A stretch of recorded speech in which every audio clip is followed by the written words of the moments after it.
Hello बच्चों, तो एक क्वेश्चन बोर्ड में डिस्प्ले है।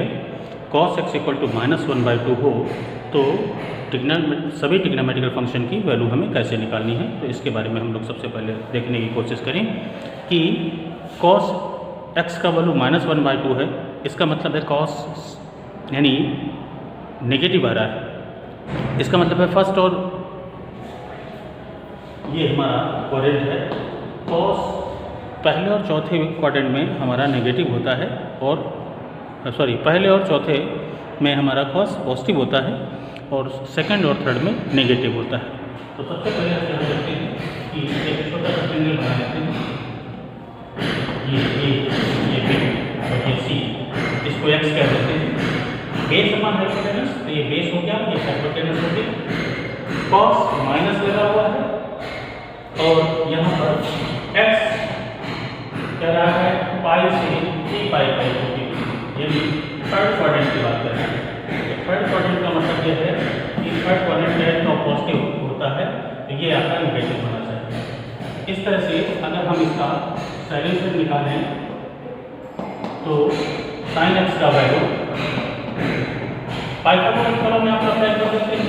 पाइथागोरस थ्योरम में ac² इक्वल टू आएगा ab² माइनस bc², यानी ac² इक्वल टू -2² माइनस 1², यहाँ पर 4 - 1 3 आएगा।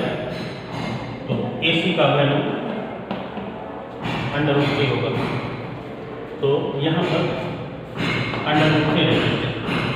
तो sin x का वैल्यू परपेंडिकुलर बाई हाइपोटेनस, तो इस तरह से माइनस होगा। cos x हमारे पास आ जाती है। tan x का वैल्यू परपेंडिकुलर बाई बेस √2 होना चाहिए। cot x बेस अपन परपेंडिकुलर 1/√3 होना चाहिए। sec x base upon base यानी -2 होना चाहिए एंड cosec x -2/√3 होना चाहिए। तो इसका मतलब ये है कि अगर हम किसी भी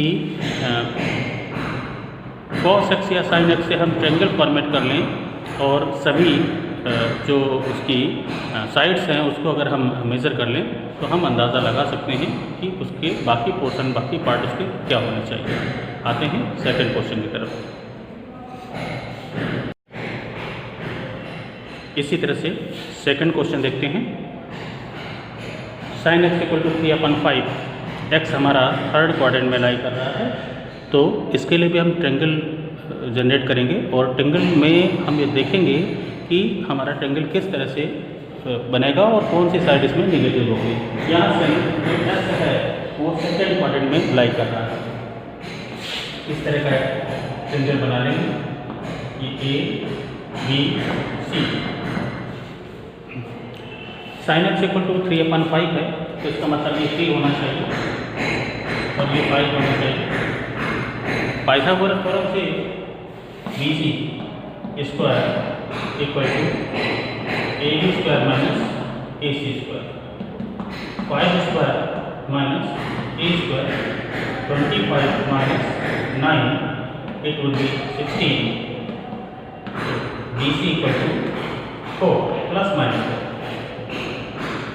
अब यहाँ पर प्लस लिया जाए या माइनस लिया जाए, क्योंकि सेकंड क्वाड्रेंट की बात कर रहा है। sin x हमारा सेकंड क्वाड्रेंट में पॉजिटिव होता है, cos x यहाँ नेगेटिव होता है और cos x में बेस हमें चाहिए होता है, इसलिए हम बेस हमें नेगेटिव लेना पड़ेगा। इसलिए यहाँ पर हम +4 ना लेकर हम -4 लेंगे। बस इतनी सी बात यहाँ पर ध्यान रखने वाली है कि कब हमें यानी साइड को पॉजिटिव लेना है और कब हमें साइड को नेगेटिव लेना है। कोशिश ये करना है कि जो ये वैल्यू दी होती है कि x कहाँ लाई कर रहा है, ये सबसे बड़ी बात होती है। और अगर ये हमारा कन्फर्म हो गया तो हम आसानी से हम तीसरी साइड को निकाल सकते हैं। अब हम यहीं से sin x की वैल्यू तो हमारे पास दी है 3/5, cos x बेस अपन हाइपोटेनस -1/4/5 होना चाहिए। tan x base upon base यानी -3/4 होना चाहिए। cot x हमारा बेस अपन परपेंडिकुलर -4/3 होना चाहिए। sec x base upon base यानी 5/-4 होना चाहिए और cosec x हमारा 5/3 होना चाहिए। तो इस तरह से हम ये सभी वैल्यू आसानी से निकाल सकते हैं तब जब हमारे पास x का सही आइडिया होगा। अगर हमें ट्रिग्नोमेट्रिकल फंक्शन हमें पता है कि कौन से क्वाड्रेंट में लाई कर रहा है तो हम आसानी से उसकी वैल्यू फाइंड आउट कर सकते हैं। आज थोड़ा डिस्टर्बेंस है जिसकी वजह से आपको थोड़ी दिक्कत हो रही होगी, माफ़ी चाहते हैं इसके लिए। और कोशिश करिए आप हमारे वर्ड्स को समझने की, ये जो डिस्टर्बेंस क्रिएट हो रहा है इसको थोड़ा इग्नोर करने की कोशिश करें। अगला question, find the value of sin 765। 765 का वैल्यू निकालने के लिए सबसे पहले हमें ये देखना होता है कि ये 765 किस क्वाड्रेंट में जाएगा। तो अगर हम इस तरह का क्वाड्रेंट बना लेते हैं तो यहाँ से चलते हैं, एक राउंड हमारा 360 का होगा, दूसरा राउंड हमारा 720 का होगा और तीसरे राउंड पे हम 45 आगे जाएंगे, तब ये फर्स्ट क्वाड्रेंट में हमारा ये एंगल पहुँचेगा। तो इसी को हम थोड़ा सा डिस्टर्ब करके लिखते हैं, sin 765 डिग्री, या हम इसी को लिख सकते हैं 2 × 360 + 45। इसका मतलब है ये फर्स्ट क्वाड्रेंट में जाएगा। 360 + थीटा है और 360 + थीटा में हम इसका नाम नहीं बदलते, फर्स्ट क्वाड्रेंट में है इसलिए इसका साइन भी पॉजिटिव होगा और यहाँ पर 45 वैल्यू लिखेंगे और sin 45 का वैल्यू 1/2 होगा। तो हम ये कह सकते हैं कि sin 765 का वैल्यू भी हमारा यही होना चाहिए। इसी तरह से जो अगला क्वेश्चन हमारा है वो -11π/6।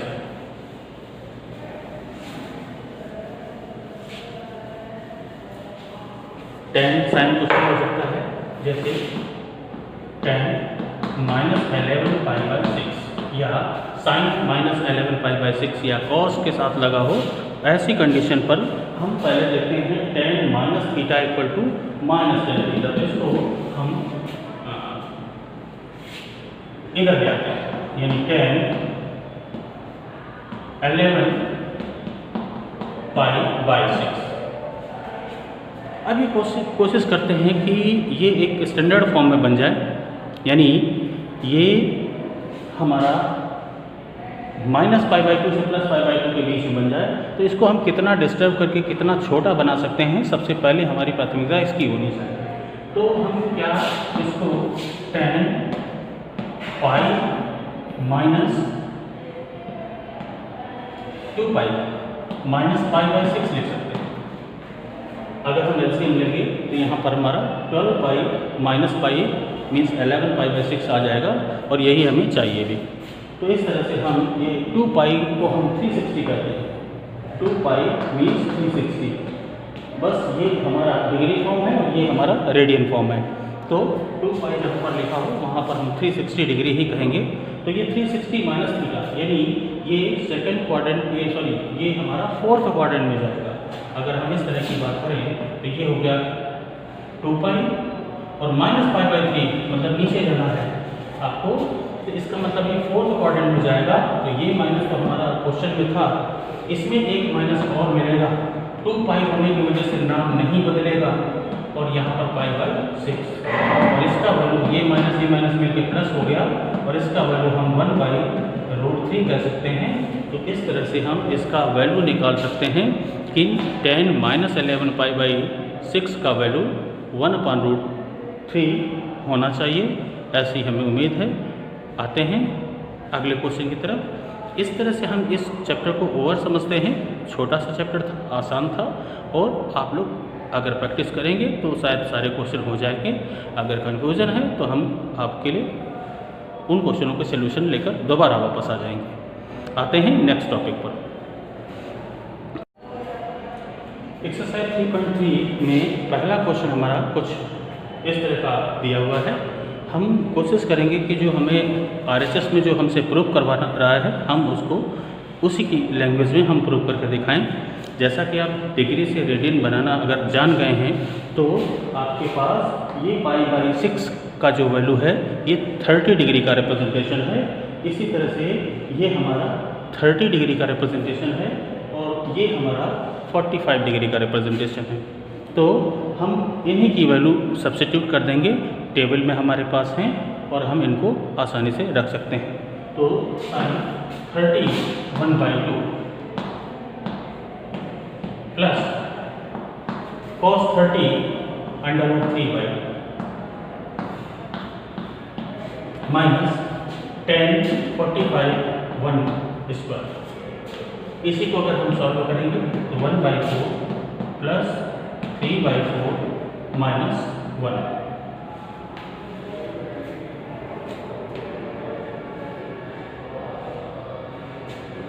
और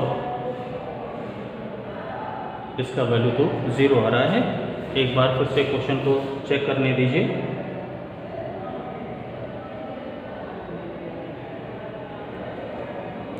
π/3 है, यहाँ पर π/3 और π/3 जैसे होगा तो इसका वैल्यू 1/2 हो जाएगा। जो sin 30 का वैल्यू होता है वही cos 60 का वैल्यू होता है। तो यहाँ पर हमारा 1/4 आ जाएगा और इस तरह से हम इसको 2/4 कह सकते हैं या हम इसी को 1/2 माइनस 1 कह सकते हैं और इसका रिजल्ट -1/2 आएगा। इस तरह से हम इसको प्रूव कर सकते हैं। क्वेश्चन को ध्यान रखिए, थोड़ा ठीक लिखना है, गलत ना होने पाए और हमें उम्मीद है आपके आंसर्स आपके मुताबिक ही आएंगे। नेक्स्ट क्वेश्चन देखते हैं। क्वेश्चन है 2 sin square π/6 plus cosec square 7π/6 into cos square π/3। जैसा कि आप जानते हैं ये 30 डिग्री है, ये हमारा 210 है, 210 डिग्री और ये 60 डिग्री है। सबकी वैल्यू रखने से पहले हम इनको स्टैंडर्ड फॉर्म में चेंज कर लेते हैं और कोशिश ये करते हैं कि अगर इन वैल्यू में कुछ चेंज किया जा सकता है तो हम उसको चेंज भी कर लें। तो हम इसको लिख सकते हैं 2 sin square π/6 plus cosec square, इसको हम लिख सकते हैं π + π/6 इंटू cos स्क्वायर π/3।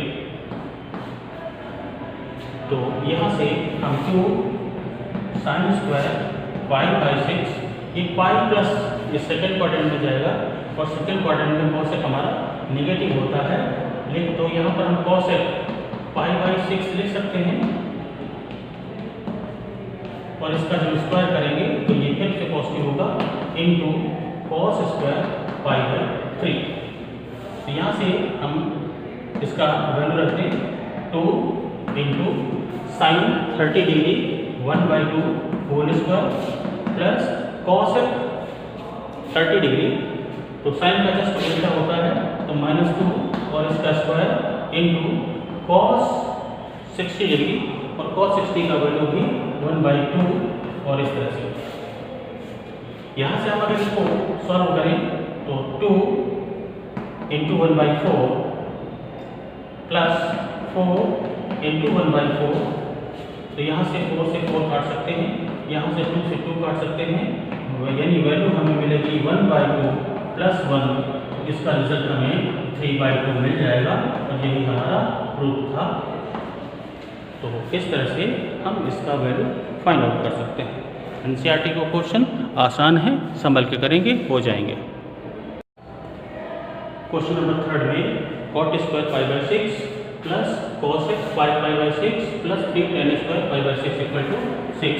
इसका सॉल्यूशन हम यहाँ से cot स्क्वायर π/6 प्लस इसको हम चेंज कर सकते हैं और लिख सकते हैं cosec π - π/6 प्लस 3 tan स्क्वायर π/6। ये वैल्यू सेकंड क्वाड्रेंट में है, तो यहाँ से हम इसको दोबारा cot square π/6 plus second quadrant में जाएगा, सेकंड में cosec हमारा पॉजिटिव होता है, पाई है नाम भी नहीं चेंज होगा, तो इसको cosec π/6 प्लस 3 tan स्क्वायर π/6 लिखा जा सकता है।